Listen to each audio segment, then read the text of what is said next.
we'll start with the topic nutrition in plants by the process of photosynthesis. In our previous lecture, we have studied what nutrition is, about food, importance of food, and modes of nutrition in organisms, that is autotrophic nutrition and heterotrophic nutrition. Here today I will start with the nutrition in plants by the process of photosynthesis. So what photosynthesis is? The term photo means light and synthesis means combining. So photosynthesis is the synthesis of simple sugar from carbon dioxide and water by the cells of green plants in the presence of chlorophyll by the trapping of sunlight energy. Here oxygen gas is given out as a byproduct, and now we'll talk about the main events during photosynthesis. So as you can see very well in the diagram, that here carbon dioxide gas from the atmosphere, it enters into the leaves through stomata, and water from the soil is taken up by the roots and it is sent to the leaves by xylem. Then sunlight is absorbed by chlorophyll present in the mesophyll cells.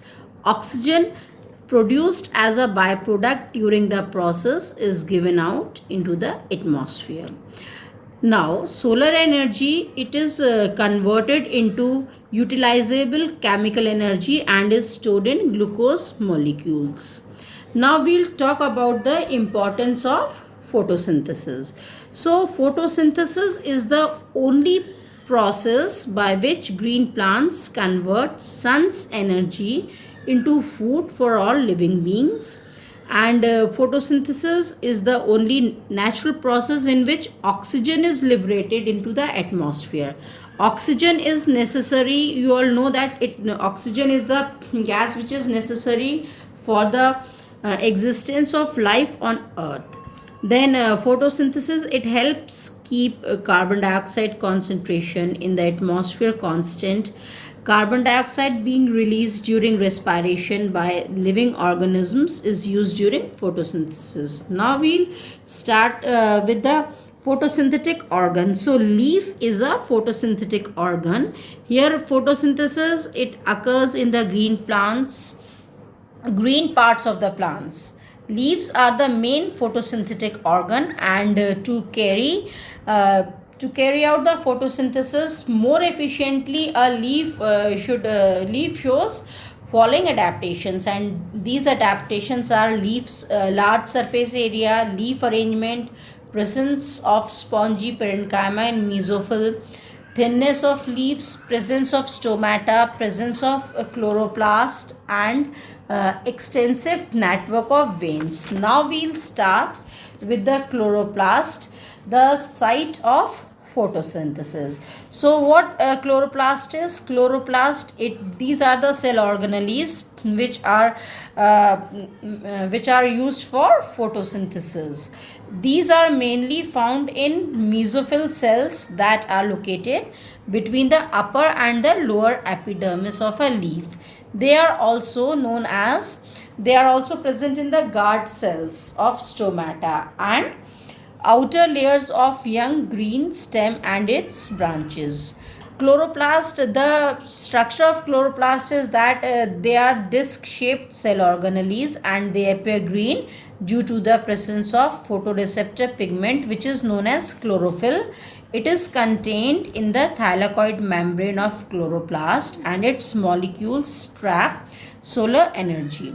So this is the diagram of chloroplast. You can see the structure of chloroplast, and now we'll talk about stomata. So what stomata is? The stomata is the site of exchange of gases. Stomata, they are the minute pores in the epidermis of leaves, and they provide passage for the air for the exchange of carbon dioxide and oxygen between the leaf cells and atmosphere. Now we'll talk about the mechanism of photosynthesis. During daytime, when sunlight falls on leaves, following events occur to complete the process of photosynthesis, and these events are light energy from the sun is trapped by chlorophyll molecules, Light energy is converted into chemical energy that causes splitting of water molecules into hydrogen and oxygen by the light reaction, and this light reaction is also known as photochemical phase. Next one is the reduction of carbon dioxide to carbohydrate glucose, that is the dark reaction, and this dark reaction is also known as biosynthetic phase. When we talk about the photochemical phase, so photochemical phase is of photosynthesis is completed in the grana part, and during this phase hydrogen ions are released by the photolysis of water, and solar energy is converted into ATP, that is adenosine triphosphate, and the hydrogen ions and the ATP, that is adenosine triphosphate, are used during biosynthetic phase.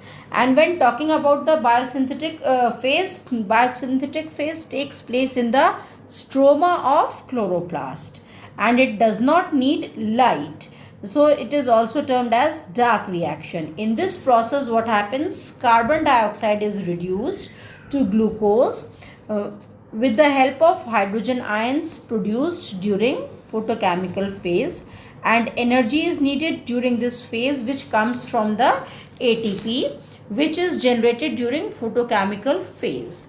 Now what happens? There are three steps which occurs one after the other in continuation, but in desert plants, stomata, they are remain closed during day to avoid loss of water by excessive transpiration. Transpiration is what? Transpiration, it is a process by which the loss of water in the form of water vapor takes place from the aerial parts of the plant. Now we'll come on the raw materials for photosynthesis. So the raw materials for photosynthesis is carbon dioxide, water, and solar energy. These are the raw materials for photosynthesis. When I talk about carbon dioxide, the main source of carbon dioxide for land plants is atmosphere, which contains about 0.003% carbon dioxide, and the aquatic plants, the plants which are found in water, they are the aquatic plants, they obtain it from the surrounding water, which contains 0.3% or more of carbon dioxide. Now coming on water, water is absorbed from soil by the root hairs by osmosis and is then conducted upwards from roots through stem to the leaves by the xylem tissue, and then reaches to the cells, and along with the water, mineral salts are also absorbed by the plants. And coming on solar energy, that is the radiant energy. So you all know very well that sun is the ultimate source of energy, and photosynthesis can take place only in sunlight. In photosynthesis, the light energy is converted into the chemical energy, and the green pigment, that is the chlorophyll, it traps light energy from the sunlight. So this was about the nutrition in plants. In my next lecture, I will be starting with the nutrition in unicellular organisms and nutrition